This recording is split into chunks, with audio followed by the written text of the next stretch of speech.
Hello, this is Danielle Bernack from DanielleBernack.com. Love yourself from Survive to Thrive, that lady on the internet who loves you. And I want to ask you, where do you run when you're afraid or you have a problem? I was thinking about this a lot today for a number of reasons. And the first one was I get a devotional in my email every day from a ministry, Joseph Prince Ministries.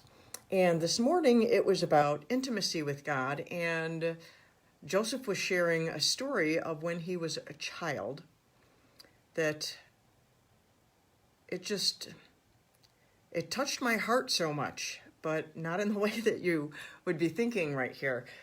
The story was when he was little, and when there were thunderstorms and he was afraid, that he would get up in the middle of the night and he would run to his parents' bed and he would jump into bed with them. And this is what he said. As a child, if it was thundering at night and I was afraid, I would run into my parents' room, jump into their bed, and hide in my mother's arms. After a while, I would fall into a deep sleep, even if the storm was still raging outside. And there's a whole lot more to this devotional thing. But he ran to his parents and he found comfort. When I was a child, I was terrified of thunderstorms, and I ran to my parents, but I was not comforted. I was refused. Apparently, I didn't remember that. I had a conversation with my brother where I learned more of the story, because all I remember is whenever it was thundering and lightning and storming in the middle of the night, I would get up and I would lay on the floor next to my parents' bed because I was afraid to wake them up. And my brother told me that he had done that also because when we woke them up, they would yell at us and tell us to go back to bed, to not bother them. And when I read this devotional by Joseph this morning, I felt a little bit jealous. I'm like, I wonder what that would be like. And then today, there was this awful thunderstorm, and it got so dark, like nighttime outside. And when that happens, sometimes it triggers me back to when I was laying on the floor, comfortless as a child. But I have learned that I can do something with that. I don't stay there. I don't always go there, but when I do find that fear in there anyways, I have a place that I can run. And that's where something else that happened today. I do freelance writing, and I was doing an article today on how is the name of the Lord a strong tower. And I did a deep dive on what those words mean and what it was talking about and stuff like that. So that was really fresh. So when it got really black outside and the fear was coming against me on the outside, in my heart, I ran to the name of the Lord.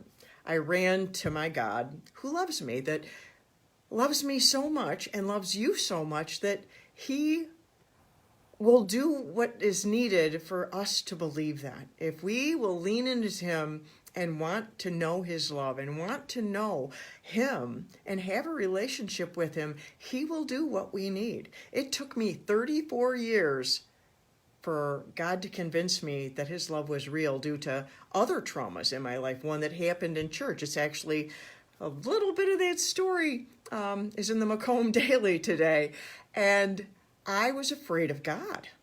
For a long time, I was afraid of God. I would not run to God when I was afraid.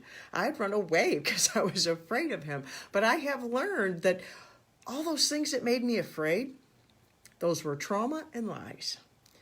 And this is what compels me to share love with you so that you know that you're loved, that God loves you, that I love you, that you are worthy of love, you are deserving of love, you are created to love.